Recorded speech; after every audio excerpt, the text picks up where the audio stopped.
శాస్త్రీయ దృక్పథం అనేది ప్రతి పౌరునికి అవసరం.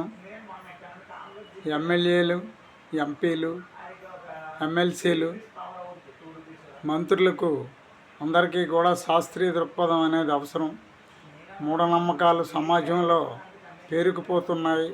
ఇటువంటి మూఢనమ్మకాల నిర్మూలన కోసం ప్రతి పౌరుడు శాస్త్రీయ దృక్పథాన్ని కలిగి ఉండాలి. శాస్త్రీయ స్పృహను, మానవతావాదాన్ని, పరిశీలన తత్వాన్ని, సంస్కరణను పెంపొందించటం ప్రతి భారతీయ పౌరుని విధి అని భారత రాజ్యాంగం 51AH ఆర్టికల్ విభాగం 4Aలో వివరించబడి ఉంది.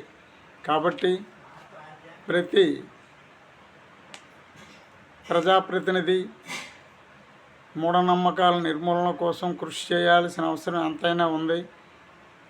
భారత రాజ్యాంగం 51AH ఆర్టికల్లో ఉన్న విషయాలను దృష్టిలో ఉంచుకొని శాస్త్రీయ దృక్పథం వ్యాప్తి కోసం ప్రతి పౌరుడు కృషి చేయాల్సిన అవసరం ఉంది.